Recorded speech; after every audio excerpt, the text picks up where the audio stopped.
এক ছেলে তার বাবার কাছে সাইকেল চায়, তার বাবার কাছে সাইকেল চায়, বাবা আমাকে একটা সাইকেল দাও। বাবা ছিল স্কুল মাস্টার। তো বাবা স্কুল মাস্টার, তার বেতন কি, সে কিভাবে সাইকেল কিনে দিবে? কিনে দেয় না। ছেলেও নাসুর বান্দা, সাইকেল চাই কিনে দেয় না, সাইকেল চাই কিনে দেয় না। একবার ছেলে বাবাকে বলল, বাবা আমাকে সাইকেলটা কিনে দাও না। বাবা রাগ করলেন, রাগ কিয়ে বললেন যে আরেকবার সাইকেল চাইবি তাহলে পিটাম, তুই আমাকে বিরক্ত করতেছিস। কি বলেন, আমরা বিরক্ত হই না মাঝে মাঝে? সন্তান যদি বেশি আমার ক্ষমতার বাইরে যদি সন্তান কিছু চায় তাহলে আমরা বিরক্ত হয়ে যাই।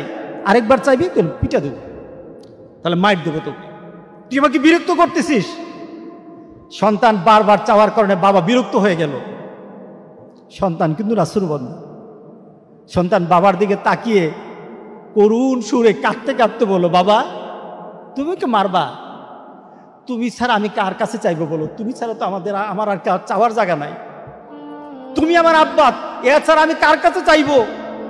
দেওয়ার ক্ষমতাও যদি তোমার থাকে তোমার কাছে চাইবো, না চাইলে চিঠো তোমার কাছে চাইবো। আমি কার কাছে চাইবো বলো? তুমি আমাকে ফিরিয়ে দিবে, কিন্তু আমি ফিরিয়ে দিলে দিতে পারো, কিন্তু আমি কার কাছে চাইবো? আমার তো তুমি ছাড়া কেউই নাই। বাবার সাথে সাথে ছেলেটাকে বুকের মধ্যে আঁকড়িয়ে ধরলেন। বাবা তুই আমাকে এমন একটা কথা শুনালি, যা তোকে আগামীকাল সাইকেল কিনে দেবো।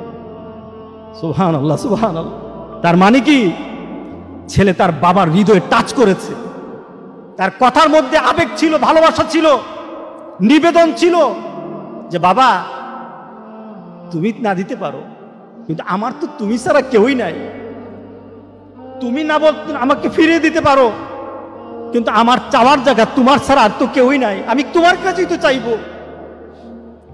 আমরা যদি মাবুদের দরবারে, আল্লাহর দরবারে এভাবে চাইতে পারতাম, যেই মাবুদ দিতেই পারে, দিতেই পারে, দিতেই পারে, একমাত্র যিনি দিতেই পারে, তার কাছে ওই আবেগ দিয়ে যদি চাইতে পারতাম, কোনোদিন কোনো জিনিস আমাদেরকে ফিরিয়ে দিতেন না, কোনোদিন ফিরিয়ে দিতেন না। আমরা চাইতেই পারি না, আমরা ওইভাবে আল্লাহর দরবারে চাচ্ছি না।